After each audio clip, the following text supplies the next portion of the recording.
అందరికీ నమస్కారం. Welcome to my channel. This is doctor R B Sudha. Every month మనం చేస్తూనే ఉంటామంటే రాశి ఫలితాలు చేస్తూ ఉంటాము. ఇప్పుడు మే నెల రాశి ఫలితాల గురించి మనం మాట్లాడబోతున్నాము.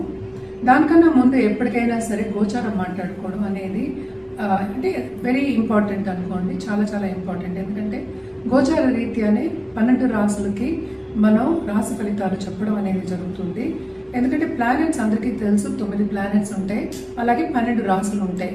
అసలు రాశి అంటే ఏంటి? రాశి అంటే మీరు పుట్టిన నక్షత్రం, అంటే చంద్రుడు ఏ రాశిలో ఉన్నాడు, అది ఏ భావంలో ఉన్నాడో మనం దాన్ని రాశి కింద పరిగణిస్తాం అన్నమాట. అంటే పుట్టిన నక్షత్రం బట్టి. సో అందరు రాశుల వారికి ఎప్పుడు ఒకేలా ఉండదు కదా, గ్రహాలు మారుతూనే ఉంటాయి. సో గ్రహాలు మారినప్పుడల్లా మనకి ఫలితాలు అనేవి మారుతూనే ఉంటాయి. సో తప్పక ఫస్ట్ మనం ఏంటంటే గోచార రీత్యా మేలో ఎలా ఉందో ఫస్ట్ చూద్దాము. మేలో ఏంటంటే చాలా మందికి తెలిసిన విషయం, అందరికీ ఇప్పుడు అందరూ యూట్యూబ్లో కూడా చూస్తున్నారు, అందరూ ఆస్ట్రాలజర్స్ దగ్గరికి వెళ్తున్నారు, అండ్ ఆల్సో ఆన్లైన్ ప్లాట్ఫామ్స్ కూడా చాలా వచ్చేసాయి. సో మేజర్ గ్రహాల మూమెంట్ మనకి మేలో ఎక్కువ ఉంది. అంటే ఏంటి? మనకి శని మూమెంట్ మనకి తెలుసు, ఉగాదికి ముందే మూవ్ అయ్యాడు, అది మనకి మీనంలోకి మూవ్ అయ్యారనమాట. అలాగే మనకి మెర్కురీ, బుధుడు ఉన్నారు అందులోనే మీనంలో.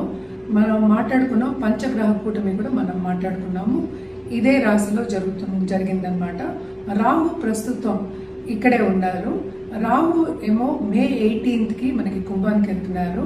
అలాగే కేతు మే 18కి ఏమో మనకి సింహానికి వెళ్తున్నారు అనమాట. అండ్ ఆల్సో మనకి ఇందులో ఇంకొక గ్రహం కూడా ఉంది, అదేంటంటే శుక్రగ్రహం. శుక్రుడు ఎగ్జాల్టేషన్ పొజిషన్, అంటే ఉచ్చ స్థితిలో ఉంటారనమాట మీనరాశిలో. అలాగే బుధుడు ఇందాక నేను చెప్పినట్టు ఆయన ఏంటంటే నీచ స్థితిలో ఉన్నారు. ఆయన మూమెంట్ కూడా మనకి ఫస్ట్ వీక్ ఆఫ్ మేలో జరగబోతోంది, 7th ఎక్కడికి? మేషానికి. అండ్ మోస్ట్ ఇంపార్టెంట్ ప్లానెట్ మనం ఎప్పటికైనా మనం మాట్లాడుకుంటూ ఉంటాం, సూర్యుడు. సూర్యుడు సంక్రమణం అనేది మనం ఎవ్రీ మంత్ జరుగుతూ ఉంటుంది.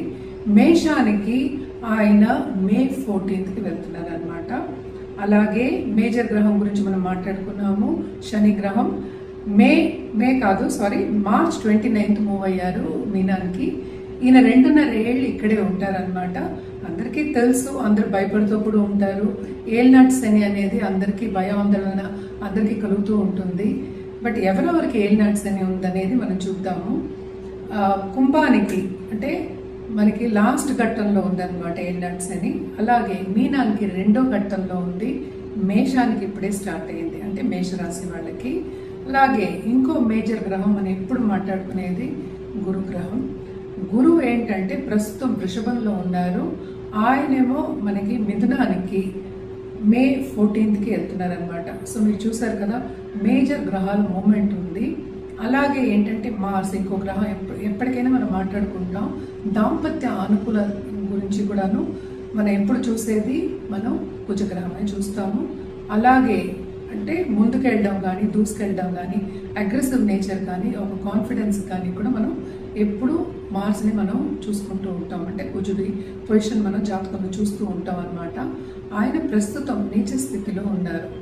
సో ఈ నెలంతా కూడా ఇదే ఇంట్లో, అంటే కర్కాటక రాశిలో ఉండబోతున్నారు, నీచ స్థితిలో ఉన్నారనమాట.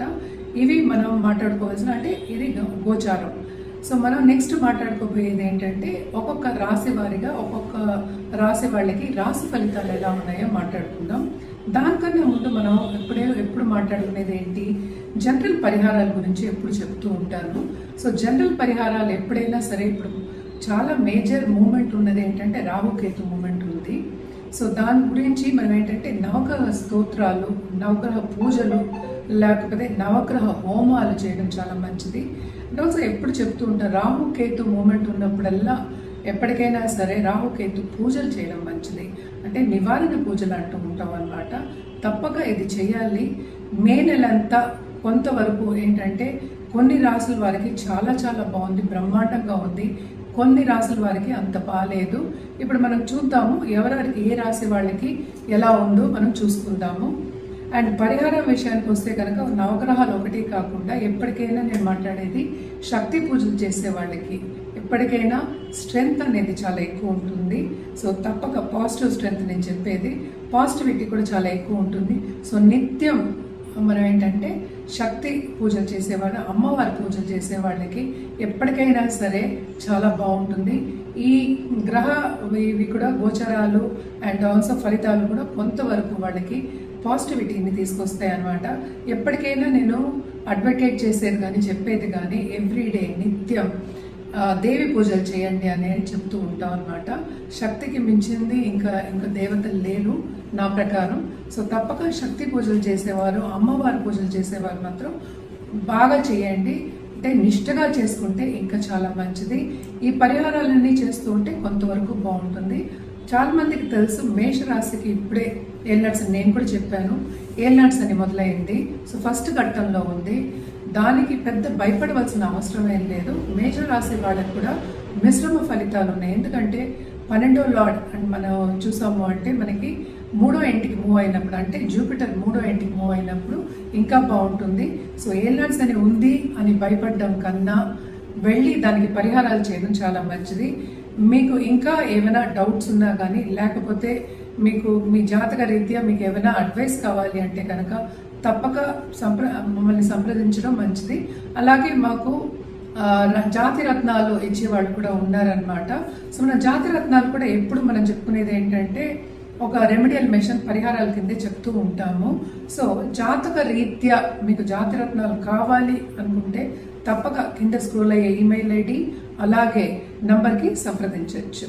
ఇప్పుడు మనం మాట్లాడుకోబోయేది ధనుసు రాశి వాళ్ళ గురించి. ధనుసు రాశి వాళ్ళకి ఈ నెల మే 2024 ఎలా ఉందో చూద్దాము. Second half of this month వీళ్ళకి చాలా బాగుంది, చాలా అదృష్టవంతులు వీళ్ళు.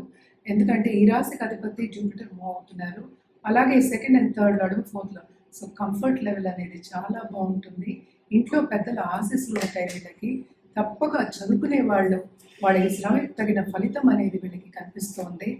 చాలా అదృష్టవంతులు. ఈ నెలంతా అన్ని మంచి ఆపర్చునిటీస్, గోల్డెన్ ఆపర్చునిటీస్ వీళ్ళకి ఉంటాయి. తప్పక ముందుకెళ్తారు, ఎస్పెషలీ స్టూడెంట్స్. అండ్ ఆల్సో ఏంటంటే ఈ రాశిలో ఉన్న వాళ్ళు కన్సల్టెంట్స్ కానీ, లేకపోతే పెద్ద పెద్ద సంస్థలు ఉన్న వాళ్ళకి కానీ, ఎస్పెషలీ మనం చెప్పవలసింది నాలెడ్జ్ కానీ, లేకపోతే చదువు రంగంలో ఉన్నవాళ్ళు తప్పక చాలా బాగుంటుంది. ఎందుకంటే ఎక్కువ మీకు అడ్మిషన్స్ అవుతాయి, స్టూడెంట్స్ ఎక్కువ మంది వచ్చే ఛాన్సెస్ ఉన్నాయి.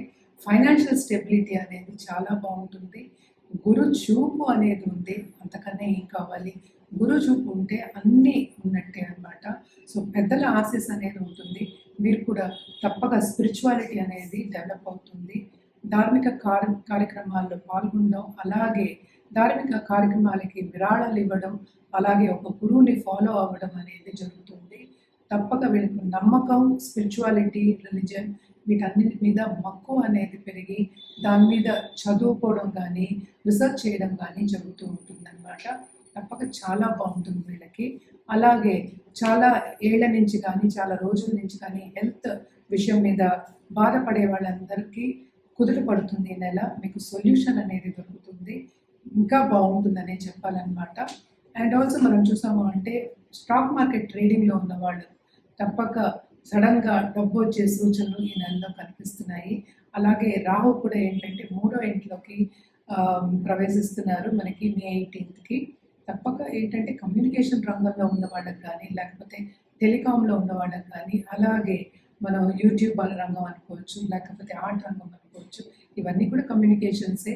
సో తప్పక ఈ రంగంలో ఉన్న వాళ్ళందరికీ చాలా బ్రహ్మాండంగా ఉంటుంది, చాలా బాగుంటుంది. అండ్ ఆల్సో ఏంటంటే కొత్తగా ఎస్పెషల్లీ మహిళలు ఇంట్లోంచి స్టార్ట్ చేయాలి, ఆన్లైన్ బిజినెస్ చేయాలి అనుకునే వాళ్ళందరికీ మంచి opportunities second half of this month వస్తాయి. దాంపత్య జీవితంలో కూడా కొంతవరకు అనుకూల పరిస్థితి నెలకొంటుంది. పిల్లలు కూడా కొంతవరకు వీళ్ళకి సపోర్ట్ అనేది ఉంటుంది. అండ్ ఆల్సో ఇంట్లో తప్పక శుభకార్యాలు చేసే ఒక యోగం అని చెప్పచ్చు. ఖర్చు అనేది ఉంటుంది, ఖర్చు ఉన్నప్పటికీ శుభకార్యాలకి ఖర్చు పెట్టడం అంటే ఏంటి? అన్ని శుభకార్యాలకి, శుభాలకి ఖర్చు పెడతాం. అంటే లాంగ్ టర్మ్ ఇన్వెస్ట్మెంట్స్ కానీ, ఖరీదైన వస్తువులు కొనుక్కోవడం కానీ, ఒక ఇంటి నిర్మాణం చేయడం కానీ, ఇలాంటివన్నీ సూచనలు కనిపిస్తున్నాయి అన్నమాట. అలాగే బ్రాండెడ్ కార్ కొనడం కానీ, ఏదైనా బ్రాండెడ్ వస్తువు కొనుక్కోవడం కానీ తప్పక కొంటారు. అలాగే ఏంటంటే సేవింగ్ కూడా ఉంటుందన్నమాట. కొత్తగా ఏం స్టార్ట్ చేయాలనే ఇది ఈ నెలలో మీరు తప్పక స్టార్ట్ చేయొచ్చు. పరిహారాల విషయానికి వస్తే కనుక తప్పక మీరు ఎప్పటికైనా సరే గురువు కాళ్ళు పట్టుకోవడం మంచిది. మనం ఎప్పుడు చెప్తూ ఉంటాం, ఏ గురువు అయినా సరే తల్లి కూడా మనం మొదటి గురువు అనుకుంటాం. ఎవరైనా మనకి మంచి మాటలు చెప్పి దారి చెప్పే వాళ్ళందరూ గురువులే అవుతారు. సో తప్పక గురువు కాళ్ళు పట్టుకోవడం అంటే సాయిబాబా కానీ, లేకపోతే దత్తాత్రేయ స్వామి కానీ, లేకపోతే దక్షిణామూర్తి కానీ తప్పక గుడికి వెళ్ళి దర్శించుకోవడం కానీ, లేకపోతే ఇంట్లో నిత్యం పూజ చేయడం కానీ మంచిది. అలాగే గురు జపం కంటిన్యూస్గా చేయడం మంచిది అనమాట. ఓం గురువే నమః అని కూడా కంటిన్యూస్గా నామజపాలు కూడా చేసుకోవచ్చు. ఇవన్నీ చేసుకుంటే ఇంకా బాగుంటుంది.